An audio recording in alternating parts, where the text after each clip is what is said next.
Os Estados Unidos entram em uma nova era com o retorno do presidente Donald Trump à Casa Branca. E para conversar sobre as perspectivas do segundo mandato do chefe de Estado norte-americano, a Folha de Pernambuco, com o programa No Cafezinho, convocou um time de primeira, começando pelo nosso professor e ex-secretário Luiz Otávio Cavalcante. Tudo bem, Luiz Otávio? Tudo bom. E também com o repórter Rico Viana. Tudo bom, Rico? Tudo bem, Carol. Tudo bem, professor. Prazer estar aqui com vocês hoje.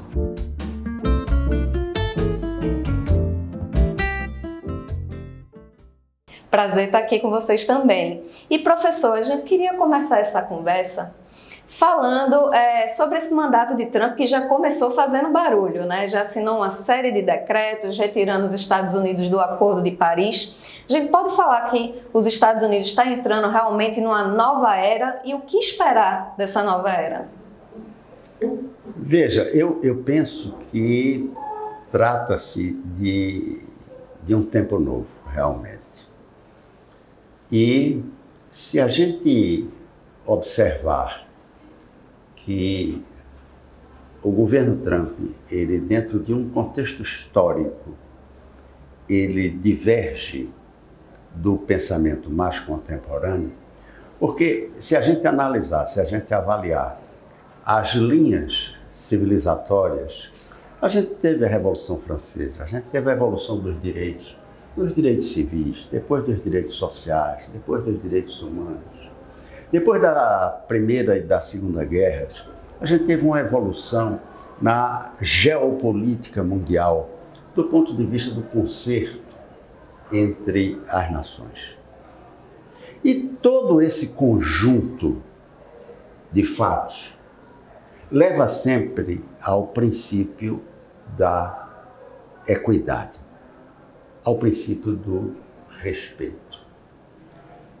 Sobretudo se a gente lembra de Montesquieu, do francês Montesquieu, que escreveu a Hierarquia das Leis e que teve a ideia genial de dividir o poder do soberano em 3 ramos: executivo, legislativo e judiciário.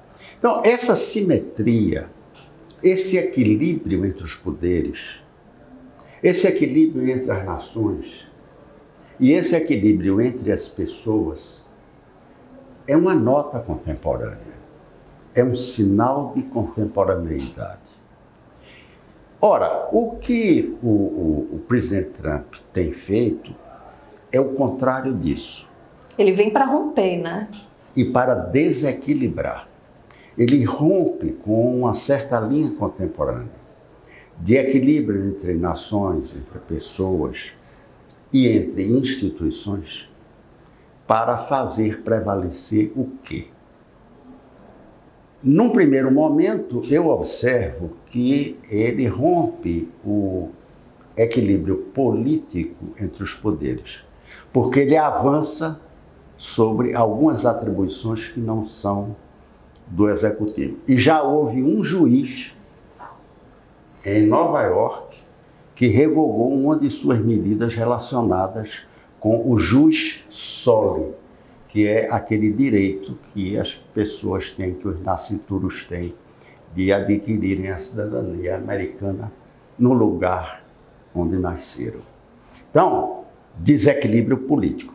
Mas há também um outro desequilíbrio, que é o desequilíbrio entre as nações. Do ponto de vista da soberania, né, que é o que ele acaba de fazer em relação ao transporte inadequado das pessoas, dos nacionais que estão sendo deportados, não é, inclusive para o Brasil. Então, respondendo à sua pergunta, eu diria isso. Eu diria que há um sinal claramente de avanço dele em relação ao equilíbrio, que é uma linha da evolução contemporânea e que vai provocar certamente uma reação de contrapoder de outras entidades e outros organismos. A gente estava falando bastante aqui em off, né, sobre a Era dos Direitos, que é uma obra que nós dois somos muito entusiastas, né, professor? Tanto Norberto Bobbio quanto Hobsbawm. E a gente vê, de fato, essa quebra dessa Era dos Direitos. E eu queria que o senhor analisasse também na questão geopolítica. Ao invés de a gente fazer uma análise mais geral, talvez trazendo para alguns players importantes do mundo hoje, como é que o senhor vê em relação à guerra na Ucrânia, por exemplo? A gente vai entrar no 3º ano de guerra na Ucrânia e Vladimir Putin era muito próximo de Donald Trump. Nesse novo mandato do republicano, como é que fica a questão da guerra na Ucrânia? A gente fica mais próximo do final da guerra ou mais distante desse fim de guerra? Veja, o episódio da Ucrânia, ele claramente exige uma atuação mais célere, mais rápida por parte das lideranças mundiais. Por quê? Porque há um risco para a economia do mundo. E há um fator de comprometimento da confiança. Eu tenho dito que a economia não se faz só com o C de capital. A economia se faz com o C de capital e com o C de confiança. São 2 Cs, capital e confiança. Confiança e capital. E uma guerra é um elemento de perturbação muito forte. De modo que eu imagino que, no caso da Ucrânia, a solução virá. Pode não vir a curtíssimo prazo, mas eu tenho a impressão que a intervenção do presidente dos Estados Unidos no conjunto de entendimentos com Zelensky e com o presidente da Rússia vai produzir efeitos concretos. E você pode perguntar, que efeitos concretos seriam esses? Não há outra saída, senão a partilha de parte do território da Ucrânia. Não tem outra saída, não é? Vai se compor, não é, os interesses em torno desse fato. Eu estou convicto disso. E nesse projeto, professor, de rompimento da ordem, como o senhor bem falou, Donald Trump tem mais apoio no 2º mandato em relação ao 1º. Ele tem a maioria da Câmara, tem a maioria do Congresso, ele também chegou com a maioria do voto popular e tem uma Suprema Corte formada pela maioria dos magistrados indicados pelo Partido Republicano. Além de outro fator aí que ele adicionou, que são as Big Techs, que todos os representantes das maiores players do mercado estavam presentes na posse. Então, isso vai dar uma força maior para ele implementar as suas ideias mais, vamos dizer, radicais nesse 2º mandato. E o que é que pode ser esse freio de contenção desse impulso de Trump no 2º mandato? Veja, além desses aspectos que você mencionou, que são reais, a maioria no Congresso, a maioria na Suprema Corte, o fato dele ter se aproximado e obtido um apoio amplo nas empresas, nas plataformas de tecnologia, elas formam um diferencial importante. E aí eu quero chamar a atenção para o seguinte aspecto. Na verdade, o que o presidente dos Estados Unidos está tentando formular é uma plutocracia. Ele é o homem mais poderoso do mundo. E ele está se associando aos maiores empreendedores de comunicação do planeta. Ora, isso não é pouca coisa, porque numa época e num mundo em que as mídias sociais elas têm uma dominância política forte. Uma aliança desse tipo, ela é diferenciada. É um diferencial político importante. Então, eu estou imaginando que o que o presidente dos Estados Unidos está formulando é uma espécie de plutocracia. É ele, como o homem mais poderoso do mundo, se associar a um conjunto de empresários poderosíssimos, de modo a investir mais, crescer mais e lucrar mais. Esse é o traço característico de uma plutocracia. Então, é o que eu imagino que ele esteja querendo produzir de um lado. De outro lado, ele tem um pensamento darwinista, de Darwin. Darwinismo social, se oferecer? Pois é. O Darwin, não é? Ele dizia, só sobrevive quem pode, quem tem o maior poder. Quem tem poder, vive, sobrevive.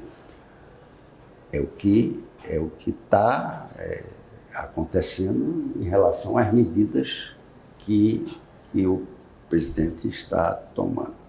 Então, respondendo à sua pergunta, eu penso que esse é o desenho do governo Trump. E quem pode frear esses impulsos a partir do momento em que, quando se tem muito poder, abre-se também espaço para excessos. E quando o excesso vem, quem é que pode frear esse impulso? Eu acho que há duas possibilidades. A primeira possibilidade é um racha de dentro para fora do sistema Trump. E a segunda possibilidade é a existência de um contrapoder de fora para dentro. Então ele vai ter uma força de dissensão interna de dentro para fora, e já começou, com a discordância entre dois dos maiores donos de Big Techs, e a existência de fatores de contrapoder de fora para dentro. As entidades, os organismos internacionais vão pressionar. A ONU, politicamente, vai pressionar. As entidades de direitos sociais e civis vão pressioná-lo. A opinião pública mundial vai pressioná-lo. Vai haver, no meu entendimento, uma expressão das forças sociais muito forte em relação aos vários aspectos que vierem a ser tratados pelo presidente dos Estados Unidos. De modo que, respondendo à sua pergunta, eu acho que ele vai enfrentar duas ordens de problema. Um interno, de dentro para fora, com a dissensão que houver entre os membros de sua própria equipe. Isso acontece em todo o governo. E de fora para dentro, do ponto de vista de fatores externos, de organizações, de entidades, de contrapoder que vão se opor a algumas medidas que ele venha a tomar.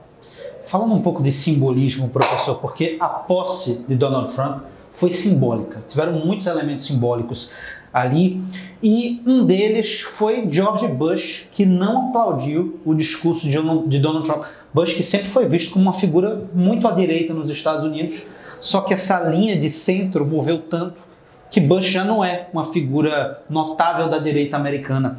Outro ponto simbólico na posse de Donald Trump foi o discurso de Elon Musk. Quando Elon Musk discursou, ele chegou a falar mal do governador do Texas. Trump ficou constrangido, depois teve que elogiar o governador do Texas, que foi uma figura importante na campanha.